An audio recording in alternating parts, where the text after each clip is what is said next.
Hi, Ron. Thank you for joining me. Hi, Tony. Nice to see you. Well, first off, just please introduce yourself. Okay, yes, my name is Ronald Wood, Navajo Seminole. I live on the Navajo Reservation near Wind Rock, a place called Coal Mine near Sabanito.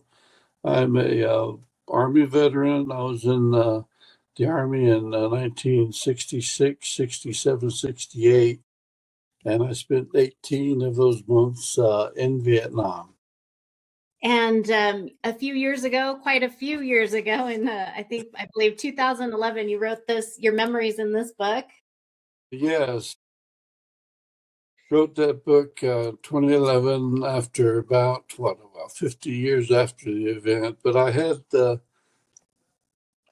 notes and a lot of documents from that time period, so that refreshed my memory. And I think a lot of Native veterans across Indian country probably can relate to your story. You talk about growing up on two different Indian reservations in Arizona, and then getting in a little bit of trouble and having some alcohol issues, and kind of forced you to enlist into the military and then get sent off to Vietnam. You were a radio operator. And you talk a little bit about how when you came back, you didn't really think about it a lot. And later in life, you started to. Some of our Native veterans who come back, they struggle a lot, especially from Vietnam and a lot of different wars. What do you think had your experience that maybe you didn't have those same sort of issues? I think probably the combination of factors. First of all, I grew up in an alcoholic family, so I was used to a lot of adversity when I grew up and hardship. So going to Vietnam wasn't that big a deal. I I did it a year and a half in Vietnam. I was fortunate to be located in southern Vietnam in the Mekong Delta. We I was regular Army, and we took over a Special Forces A team, the Green Beret A team. They had pulled out. We had an 8-man American team. We moved in, and we lived and went on patrols with the South Vietnamese Army. We were 2 miles from the Cambodian border. Now and then we'd get into a firefight, have a little hostile action, but for the most part, it was quiet most of the time. I spent a year there, and I had a choice of coming home and being in the stateside army, sitting around for 6 months, or just extending 6 months and staying there. I chose to stay there for 6 additional months, and I got 30 days leave. I went to Europe for 30 days, came back, did my 6 months, came back after 6 months and got out of the Army. My plan was always to go back to college. So I went back to ASU in Tempe and finished out. I didn't think about the military. I just looked at school moving forward. And I graduated after, I think 1972, I graduated from ASU. And what are some of your fondest memories that you had? And you recently went back. We'll talk about that in a minute. But what were Okay. some of your fondest memories that you had from your time in Vietnam? I think the fondest memory I have of Vietnam is the people. We were we were fortunate to be stationed within a Vietnamese army situation. There were no Americans around. We're eight of us Americans are there, and we went on missions with them. We patrolled, we ate with them, we partied with them. We visited many villages, and people would feed us in their home. We had an interpreter, so we could communicate with the people. A lot of the people saw me almost as a tall Vietnamese, and so I got to know a lot of Vietnamese people really well. I had no animosity toward them. We were on the same side fighting the communist Vietnamese. So I came away from there with good memories of people. They had I thought attributes similar to Navajo. They would spread food out, put a cloth on the floor, and eat on the floor. And traditionally, Navajos did that also. They were farmers, took care of their fields, their livestock. So in many ways, I could relate to the people.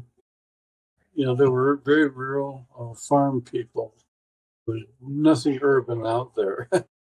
We were out in the boonies.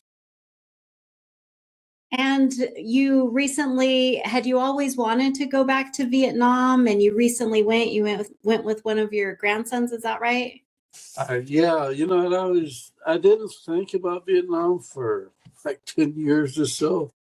And then I started seeing different guys, different veterans writing books about Vietnam.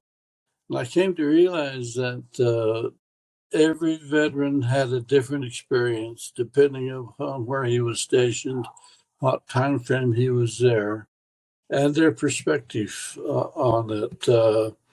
I didn't see any books kind of from the perspective I had of being there and living with the people. And I thought I should put that down. The other thing I thought about is I had uncles that were in World War II in Korea, and I only had just like maybe 2 or 3 sentences of history of what they did in those wars. And and they've passed on now, and I've always wondered, geez, what did they do? I should have sat down and talked with them. And I didn't do that, and that history is lost forever. So I thought maybe I should just write something for my children and grandchildren, and they can read it and look at it and ask me questions if they want, and know what I did in the Vietnam War in the 1960s. So that was the motivation to write the book. So I wrote that in 2011, roughly 40 years after being in Vietnam. And as Native Americans, Alaska Natives, serve at higher rates in the military service than other groups. And you had met a Native person, a Native American in Vietnam. What are the odds of that? What was that like? Well, when I was in basic training, I went through Fort Bliss and Fort Ord, California. There's about 5 or 6 of us Navajos in basic training in Fort Bliss. Then after we got orders, we were split off. And I was in Fort Ord, California in radio school. There were no Native Americans there. I got to Vietnam. I never saw a Native American until I got to my camp. And I met an Oklahoma Indian guy at our headquarters B team. And he was the only other Native American nearby that I'd met. And I talked about him in the book. He was in the Korean War. He'd been captured. He was a POW, and it scarred him pretty badly. But we talked about it, and I learned a lot from him. Then I went on R&R to Tokyo, and I was downtown Tokyo walking around. I met a Navajo guy there from Shiprock. I cannot remember his name, but we had a good 1 hour conversation about the Riz and what we're doing, and I just wish I could remember his name, but I've spaced it out after all these years. But those are the only 2 Native Americans I met while I was over there. Wow, everywhere I've ever traveled, I've always seems like, I bump into a fellow Navajo. Yeah. That was a long time ago that you were in. Well, tell me about your recent trip. Where did you go, and how did that come about? Okay, well, yeah, I've been thinking about going for like 10 or 20 years. I was saying, well, I should go back. And I've read stories of the guys that went back after 10 to 20 years. They went back to their old camp. They found their old teammates, and it was like a deja vu experience for them. So at one point, I tried to contact some of my former team members, which was very hard to do. But there were other guys in the area, and I sent out a few emails, like suggesting maybe a time to go back. And every guy had a different opinion on when we should go back. I gave up on that and just decided if I go back, I'll go back on my own. And so I finally decided about 6 months or a year ago that I would go back. And I have a grandson that minored in language in college, and he had minored in Vietnamese, and he spoke what I thought was very good Vietnamese. So I asked him if he wanted to go. He loves traveling. He's gone to Asia several times on his own. So we made plans to go, and we left on April 2nd. We flew into Hanoi, which is northern Vietnam, and we spent 2 weeks. And over that time, we went to we visited the War Museum in Hanoi, the prison where Senator McCain was in prison. We saw the B-52 bomber parts in the middle of the lake, which is like a national monument. And we had guides, we had a driver and a guide, they explained everything. We talked to one veteran that was in Hanoi during that war. He was on a SAM missile crew. SAM is like a surface air missile. He was on a missile crew, and they would fire rockets at the B-52s. And so he was very familiar. They had all the parts out there, the B-52 missiles and everything. So we had good conversation. He spoke pretty good English. There's no animosity. It was just something that happened a long time ago. And the other thing that I came sharply into focus was that the average age of most of the people were probably 30, 40 years old. They weren't even born when the war was going on. It's just something that they heard about from their parents, might have been a soldier or something. So I would guess that maybe 80% of the population had no experience of the Vietnam War. It's just some of the very old people did. So it was something they heard about, but they didn't know much about it. And when I was in Vietnam, we would fly into Saigon and go out about 120 miles west to our base camp. It was such a tiny camp, it's not even on some maps. But I spent 18 months there and never got to go anywhere else, except if we went on R&R. I went to Tokyo. So I always wondered what the rest of the country looked like. So this was an opportunity to do that. We flew into Hanoi after we flew from Phoenix to Seattle, Washington, 10.5-hour flight to Taipei, Taiwan, then another 3 hours into Hanoi. We lost a day going over. So we started in Hanoi, went to Halong Harbor, which has the beautiful bay with the mountain cars out in the ocean. Did that. We went to Da Nang, went to Hue, which was the ancient capital of Vietnam.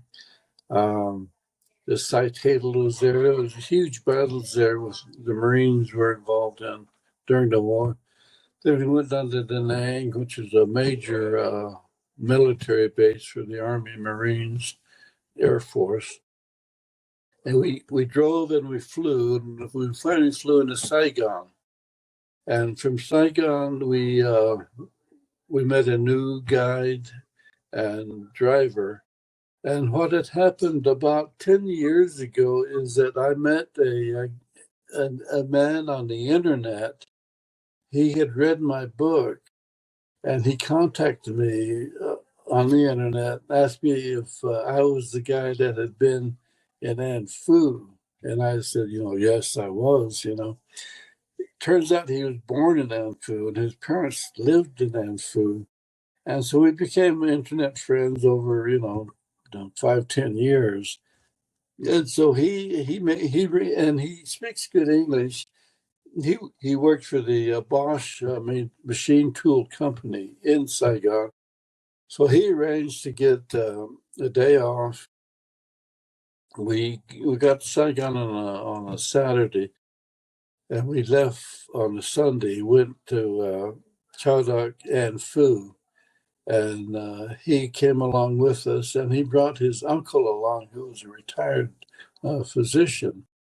So we drove up through An Phu, went along the border of Cambodia, and I was envisioning maybe some remnants of the camp that I had been in. Unfortunately, there was nothing left. There was a really nice big government building there, paved courtyard, a tall metal fence around the whole structure with no trespassing signs on it. There was absolutely no evidence that there'd ever been a camp there. Our camp had been about maybe 200 yards square, had berms and foxholes and all that stuff. Nothing, it was all gone. The only thing left was like there was a moat, like a ditch, had water in it. That was part of what had been there in the past. That was the only thing that was there. So that was a disappointment. I mean, that's what they say, you can never go back. It's very true. I was hanging on to like a 60-year-old memory, and it was unrealistic to think that there would be something there.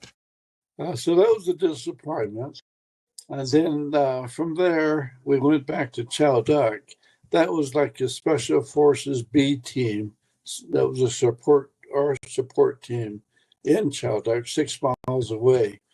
And they had like a big French colonial building, a 2-story building. I don't know if you've seen the movie with Humphrey Bogart. I'm blanking on the name of the movie now. Anyway, it was an old French building, and I think for sure that would be there. It was gone. It was nothing but commercial buildings. There was no trace of the thing. We used to go across this large river on a ferry, get on the ferry and take our Jeep across. And now they have 2 huge bridges going across that. So it's totally changed. It's a really dynamic country. There's these construction cranes all over. Kind of like in China. China is just booming and growing, bustling. Same thing seems to be going on in Vietnam. It's a very dynamic country. So all the past has been wiped out. They call it the American War. It's like a distant memory now.